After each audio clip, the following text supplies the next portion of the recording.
Pelo sinal da da Santa Cruz, livrai-nos Deus, nosso Senhor, dos nossos inimigos, em nome do Pai, do Filho e do Espírito Santo. Amém. Salmo 19, versículos do 8 ao 15. Em algumas Bíblias, como a Ave Maria, é o Salmo 18. Então encontre aí na sua qual salmo é. Na Bíblia, tradução da CNBB, Salmo 19, versículos do 8 ao 15. E assim nos diz a palavra de Deus. A lei do Senhor é perfeita. A palavra de Deus é perfeita. A lei do Senhor é perfeita. É conforto para a alma. O testemunho do Senhor é verdadeiro. Torna sábios os pequenos.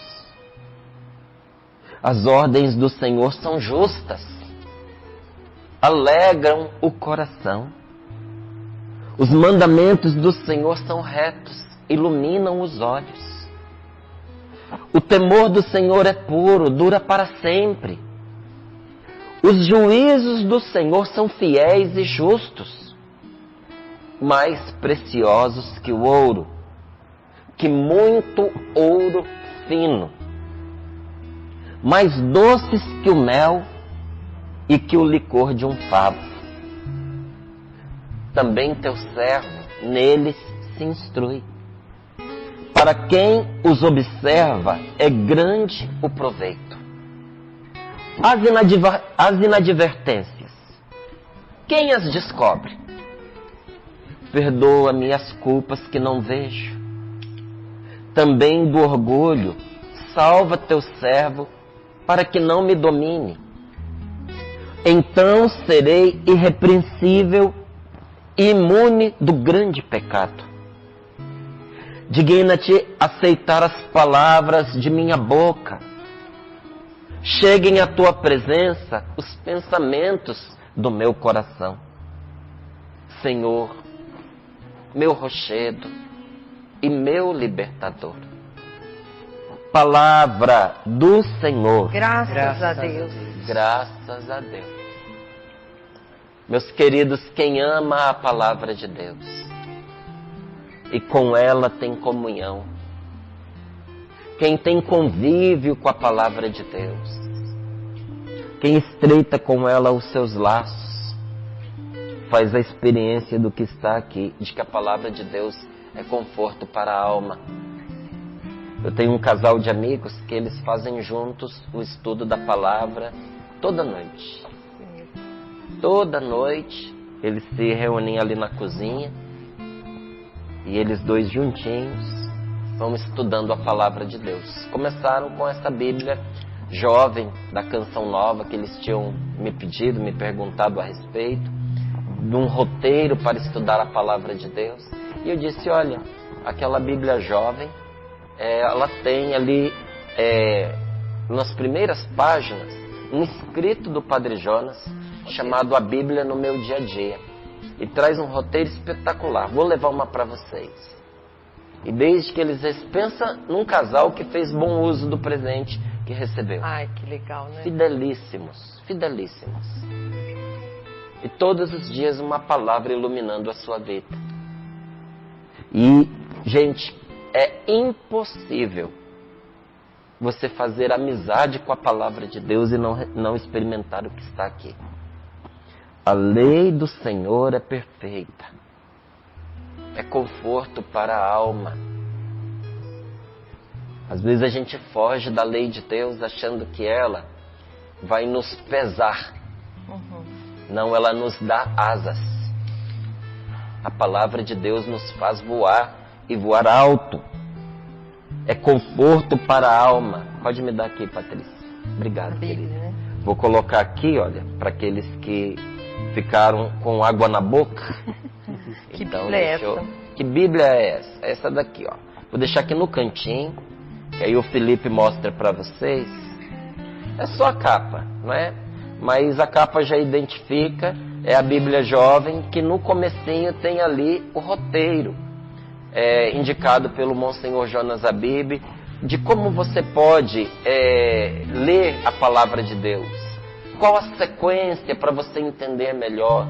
Como é que você faz para gravar a palavra de Deus no seu coração? Quais são as perguntas que você deve se fazer diante daquilo que Deus te falou, para que a verdade da Sagrada Escritura não fique só nos seus pensamentos, mas tome forma na sua vida e traga a paz, o alívio e a sabedoria que você precisa. Então nos diz a própria palavra de Deus. O que Deus nos ordena é perfeito.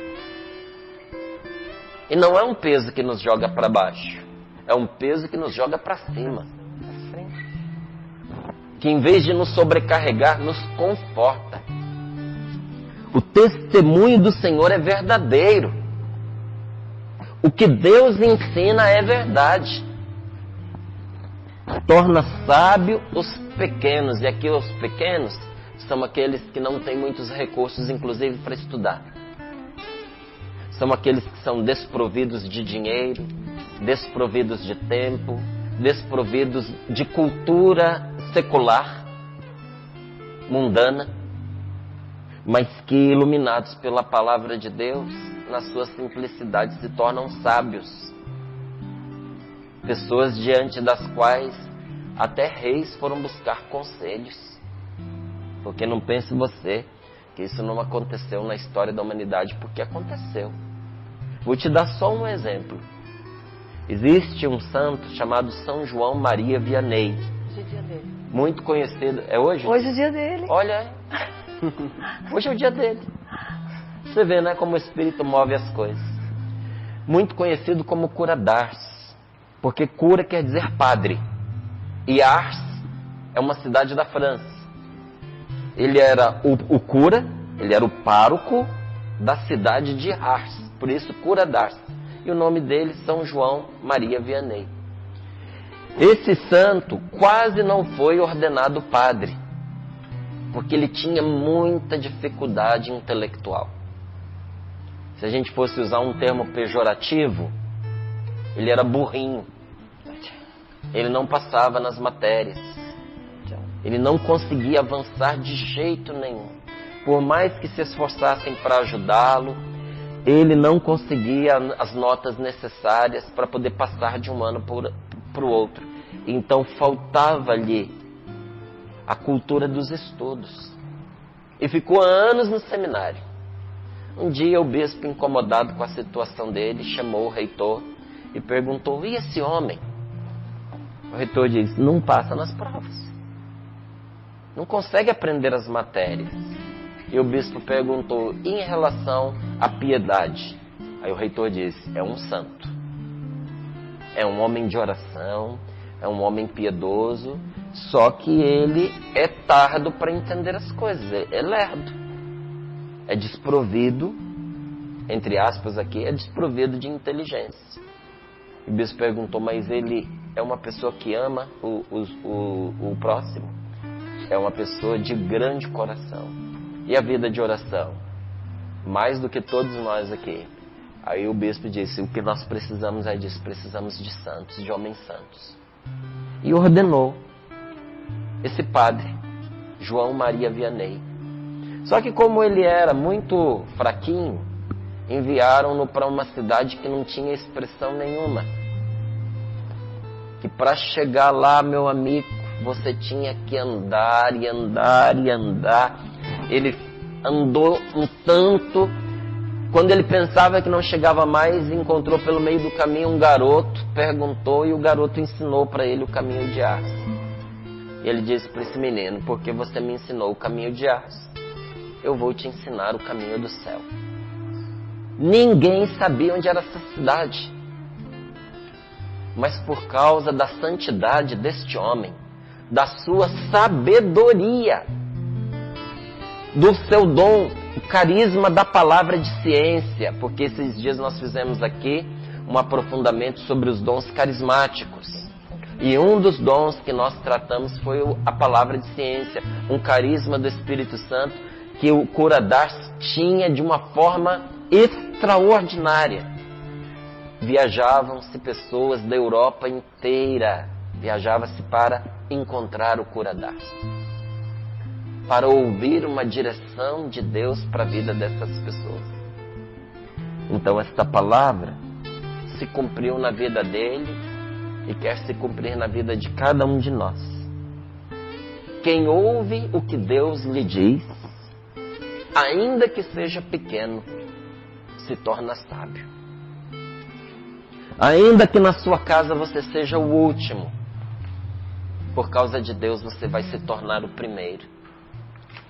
Quando Samuel visitou a casa do pai de Davi, porque Deus lhe tinha dito a Samuel que na casa daquele homem havia alguém, um dos filhos, que Deus iria ungir para ser o rei de Israel. Samuel chegou na casa, pediu ao pai que mandasse trazer os filhos. E o pai mandou trazer aqueles que ele achava que tinha alguma condição. E Samuel olhava para aqueles rapazes e no coração ele sentia que não era nenhum deles. Olhou para o pai de Davi e disse: mas estão todos aqui? E o pai de Davi respondeu: estão todos, menos um que não tem condições de ser. Não tem. Porque Davi era pequeno demais. Davi tinha traços muito delicados, muito femininos. Não era aquela expressão de masculinidade de homem. E ainda faziam um subserviço. Era cuidador de ovelhas, pastor, que levava as ovelhas para comer, ia com elas e voltava com elas. E além de tudo não gostava de fazer muitas coisas, gostava de cantar e de tocar. Era a vida de Davi, acompanhar as ovelhas, sentar embaixo de uma árvore, pegava a harpa e tocava. O pai chegou à conclusão mais óbvia: pode ser qualquer um, menos ele. Só que as nossas escolhas não são iguais às escolhas de Deus. Deus vê o que a gente não vê. E por vezes aquilo que o mundo desprezou é o que tem mais alta conta aos olhos de Deus. Você já parou para pensar que os olhos de Deus repousaram sobre você? Às vezes tão ferido, tão largado, tão desprezado. Você que está acostumado a nunca ser o primeiro para ninguém. Você talvez tenha parado para pensar que para Deus você soa diferente. Que Deus te olhou de uma forma especial, particular. Em Deus, os pequenos se tornam sábios. Ele ergue os humilhados. Olhou para a sua pobreza como fez com Nossa Senhora. Olhou para a pobreza, para a insignificância do seu servo. Por vezes a gente se acha com menos condições do que de verdade a gente tem. Não acreditamos em nós como Deus acredita, porque Ele sabe do que você é feito, foi Ele quem te criou.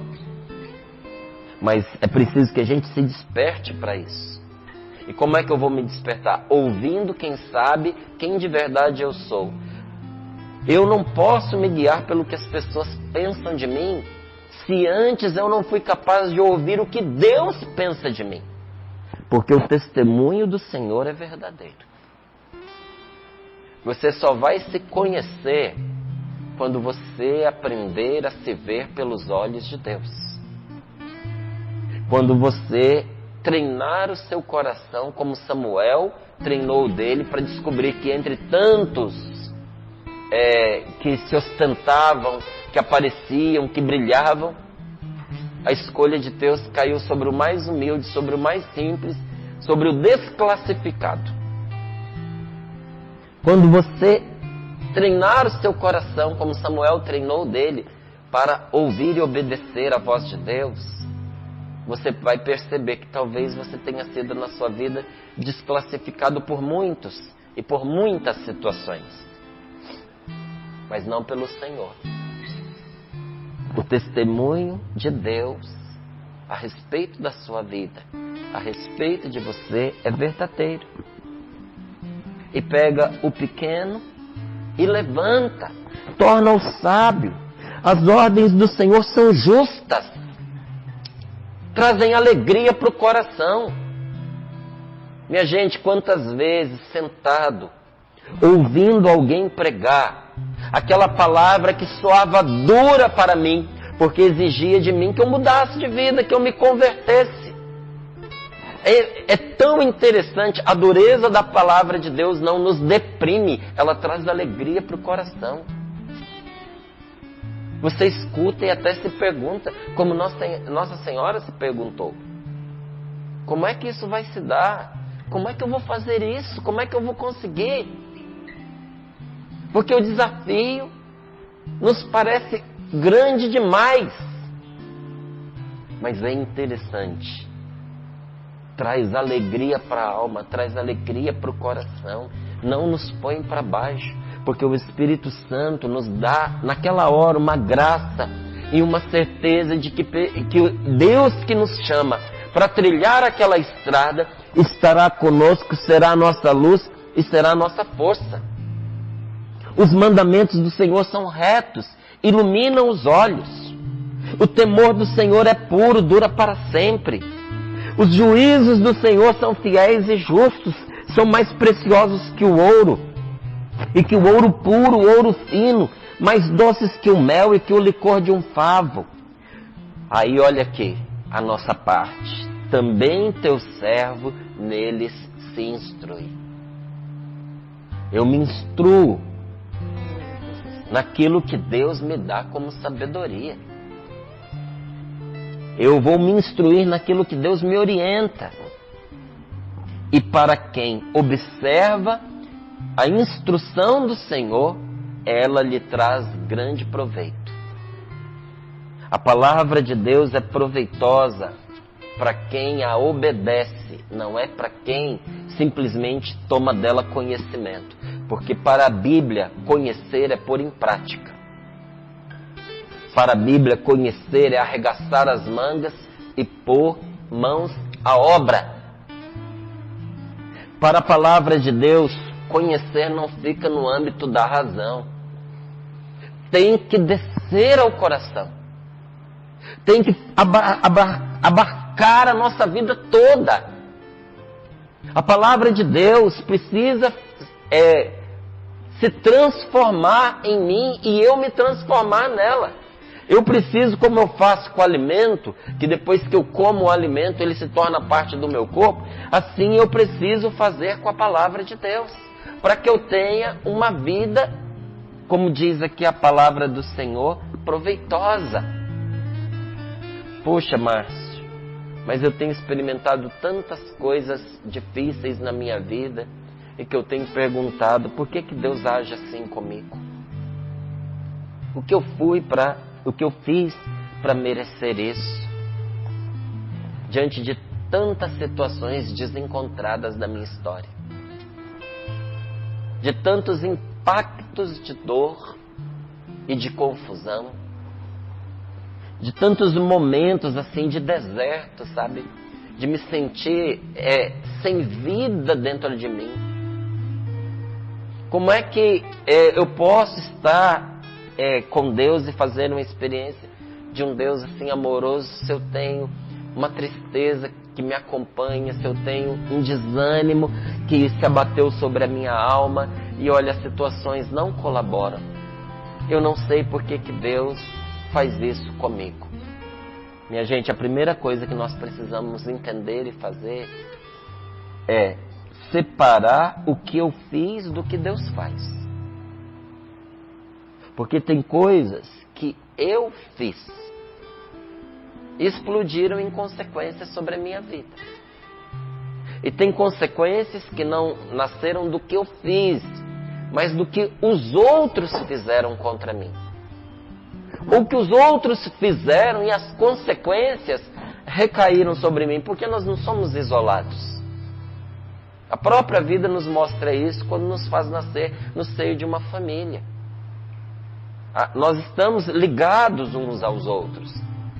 E o que eu faço afeta a vida de quem está à minha volta. Por isso que tem limites aí que a gente precisa respeitar, inclusive para ser livre. Porque o que eu faço afeta a coletividade, a começar da minha família. E é muito fácil a gente olhar para as consequências, esquecendo que as consequências são fruto de uma sementinha que eu plantei lá atrás. Muito do que acontece comigo é fruto do que eu semei. Então eu preciso separar o que eu fiz do que Deus faz. Por exemplo, eu entro em dívidas. Deus me ajuda a sair delas. Não foi Ele quem me colocou na dívida. Não foi Ele quem comprou sem poder. Não é? Não foi Ele que fez um compromisso que depois não foi capaz de honrar. Não é? Então, eu ingresso por uma escolha que eu faço. Aqui não estou falando de culpa. Estou falando da escolha, da decisão que eu tomei. E olha, quando eu tenho meu encontro com Deus, até essa parte da vida da gente, Deus ajeita. Mas não é Ele quem vai lá e paga a minha dívida. Mas Ele me ajuda a sair dela. E nesse nosso mundo nós vamos topando o tempo inteiro com as nossas fraquezas, com as nossas insuficiências. Porque a gente olha e a gente percebe que nós estamos em processo de caminhada. O mundo no qual nós estamos não foi criado pronto. Até quando acontece um terremoto, é a Terra nos dizendo isso. Que ela ainda está se acomodando. Não é? O processo de evolução, ele continua. Se você pegar o ser humano hoje, é um pouquinho diferente de alguns séculos atrás. Você pega até algumas nações, um exemplo simples. Os estudos mostram que em algumas nações a população hoje é muito mais alta do que era antes. O ser humano se adapta, o ser humano evolui. Diz que os nossos primeiros ancestrais tinham muito mais pelos do que nós. Por quê? O ser humano vai aprendendo a lidar com a natureza, com a vida, e tem algumas coisas que vão se tornando desnecessárias. Estou te dando esses exemplos para a gente entender que o mundo não foi criado pronto, mas a caminho.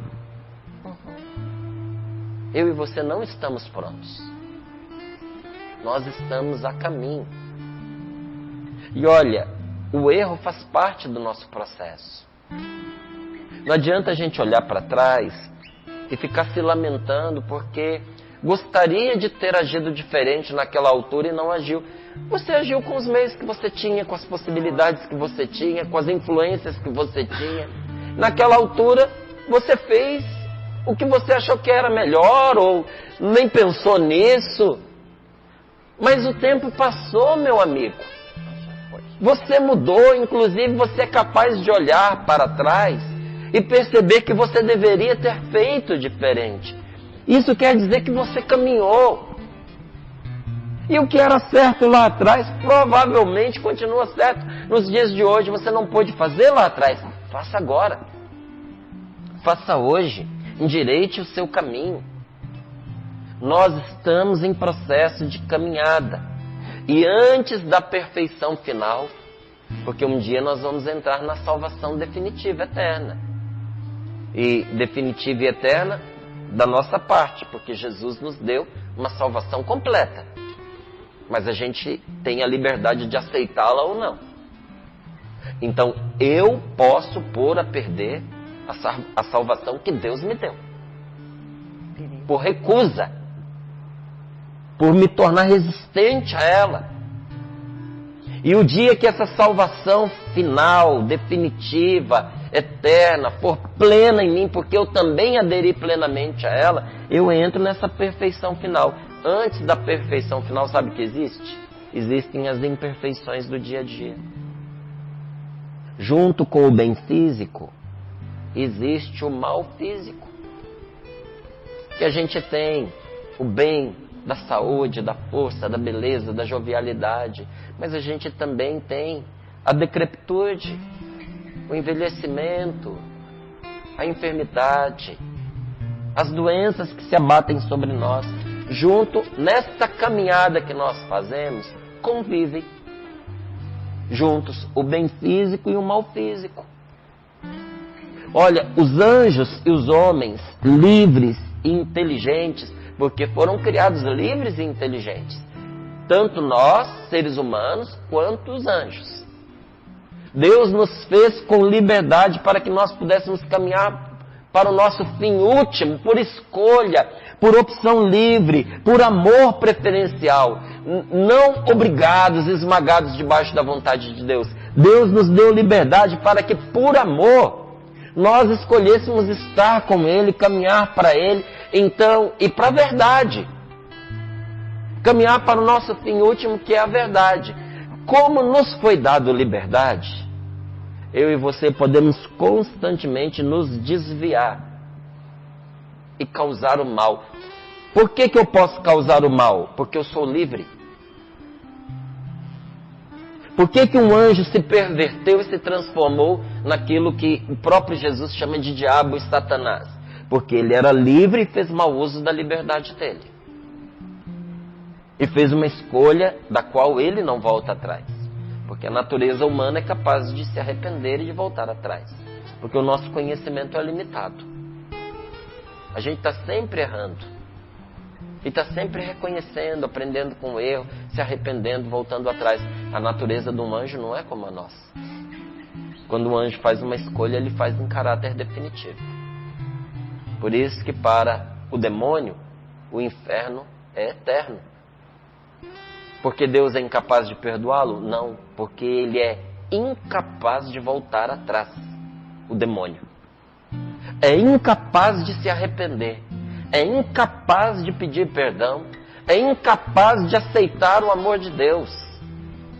Ele tem um ódio obstinado contra Deus. Ele é o responsável pelo próprio inferno. Não foi Deus quem criou o inferno, foi ele, quando livre e conscientemente se afastou de Deus.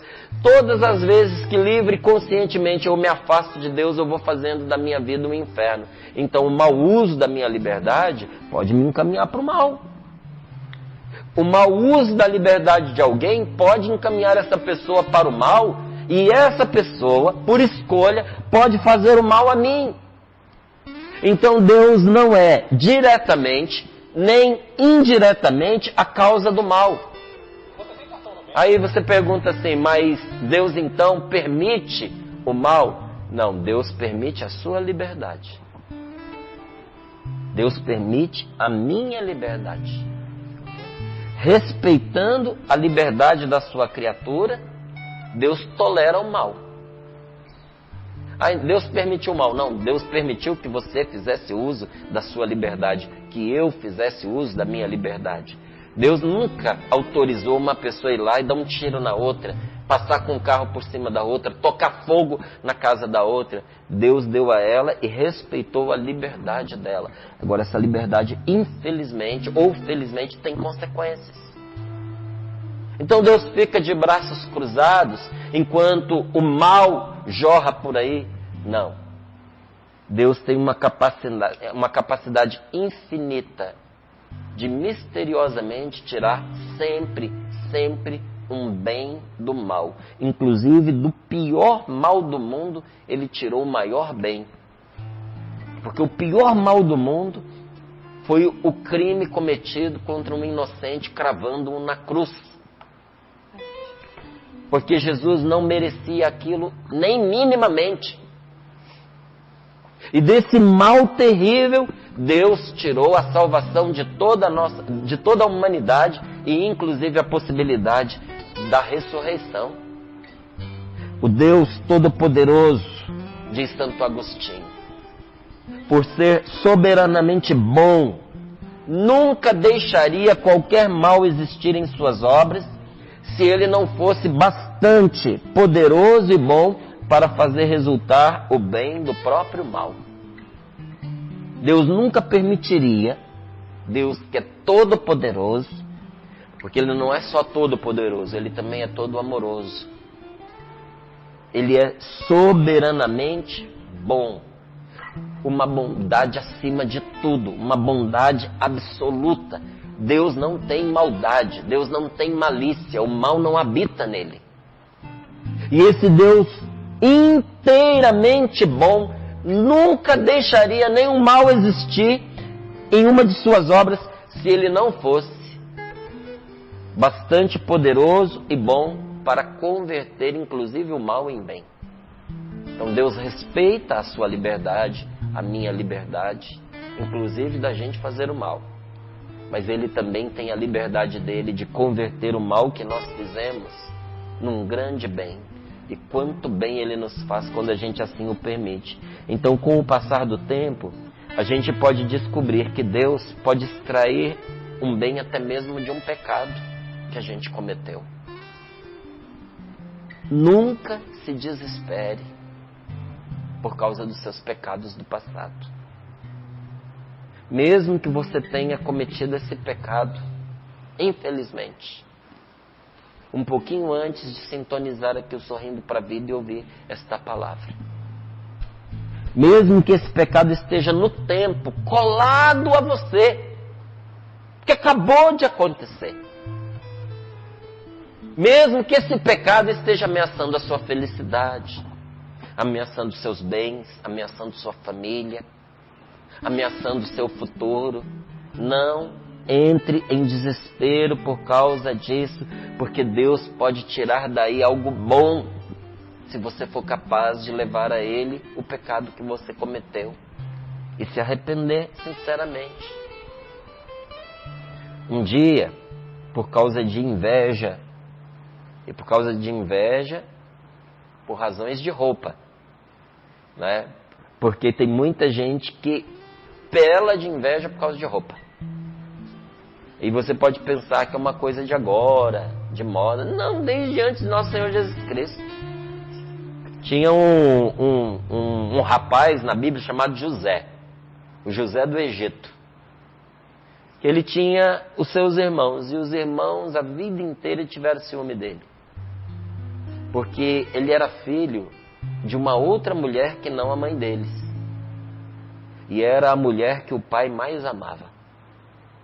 E mais, esse filho José nasceu na velhice. Então o pai tinha orgulho de desfilhar aquele filho, porque era filho da velhice dele.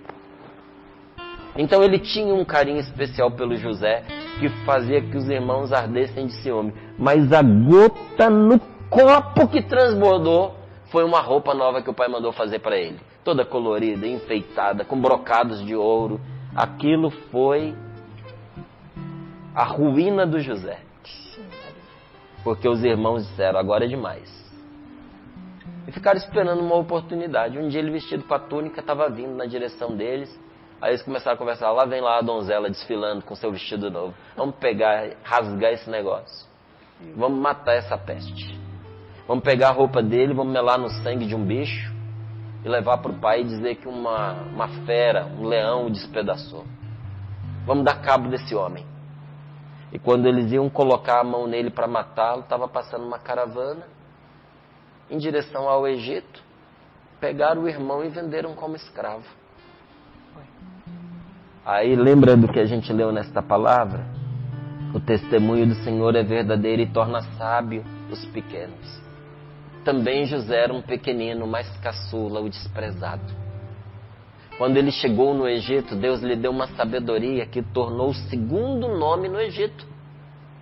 Depois do faraó, quem vinha era o José, um estrangeiro, vendido como escravo, desprezado pelos seus irmãos, que passou por muitas situações difíceis no Egito. Chegou lá, trabalhou como escravo, depois de ganhar a confiança do seu senhor, a mulher do homem se apaixonou por ele, quis ter relações íntimas com ele. José não aceitou, ela partiu para cima dele, ele fugiu e depois de novo por causa de roupa, ele devia ter um trauma de roupa, gente, sempre. Porque na hora que ele estava fugindo, a mulher agarrou o casaco que ele estava, ficou com ele na mão e usou como prova de que ele estava com ela no quarto. E gritou para todo mundo que ele queria estuprá-la. Foi para a cadeia e ficou 7 anos preso por causa de uma calúnia. Olha, passou situações de miséria, mas Deus o levantou para a própria salvação e a salvação de um povo. E um dia, famintos, os irmãos saem de Israel e vão para o Egito para ver se conseguem comida. E não reconhece que o administrador, o governador do Egito, era o irmão que eles tinham vendido como escravos. Você precisa ler essa história na Bíblia, gente. É maravilhosa. Mas José os reconheceu de imediato. José teve uma crise de choro. E aí tem todo um desenrolar dessa situação que você vai precisar ler.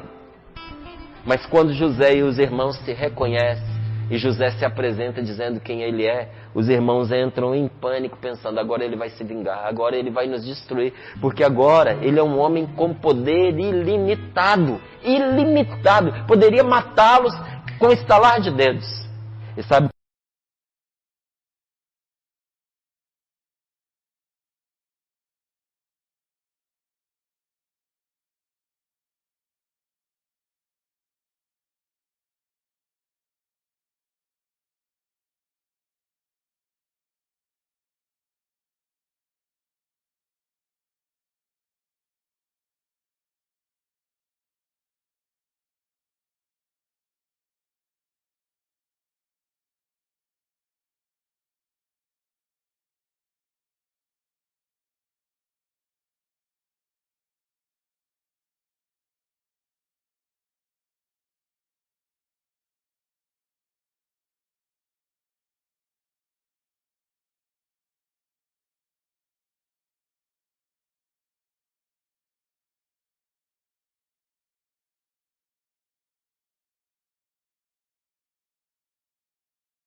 Sabe essa dor que você está sentindo agora? Ela vai passar. Sabe essa tristeza que você está sentindo agora? Ela vai passar. Sabe essa angústia que aperta o teu peito agora? Ela vai passar. Sabe essa lágrima que corre no teu rosto agora? Também vai passar. Sabe essa doença no teu corpo que não quer sarar? Ela vai passar. Sabe essa enfermidade bem na tua alma? Ela vai passar. Sabe essa ferida que fizeram no teu coração? Ela vai passar. Sabe essa cicatriz que só te faz lembrar? Também vai passar. Tudo vai passar. Só Deus é para sempre. Acredite nele, pois em sua vida ele está presente. Tudo vai passar. Só Deus é para sempre. Mas quem se entrega a ele, nele viverá eternamente. Sabe essa mentira que a teu respeito espalharam? Ela vai passar. Sabe essa confusão por causa da calúnia? Ela vai passar. Sabe essa amarra em sua vida que te prende hoje? Ela vai passar. Sabe esse cativeiro que te aprisiona? Também vai passar. Sabe essa crise que você está vivendo hoje? Ela vai passar. Sabe esse vazio que você está experimentando? Ele vai passar. Sabe esse deserto, meu irmão, que você está enfrentando? Ele vai passar. Essa depressão e a síndrome do pânico também vão passar.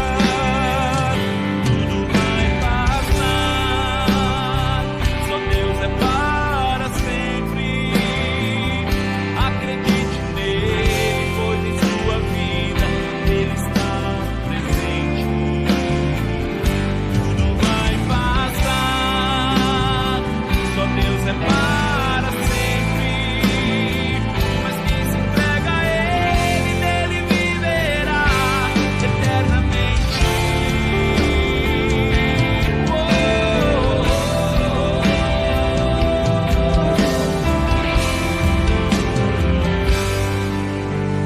Sabe esse luto que você está vivendo agora?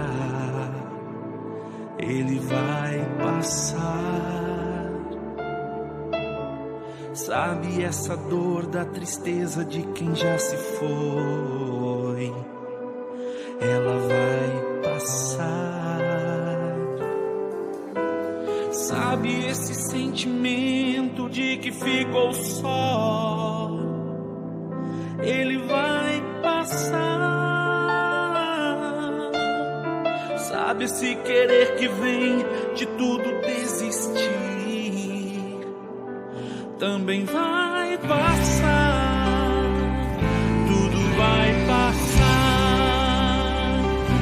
Deus é para sempre. Acredite nele, pois em sua vida Ele está presente.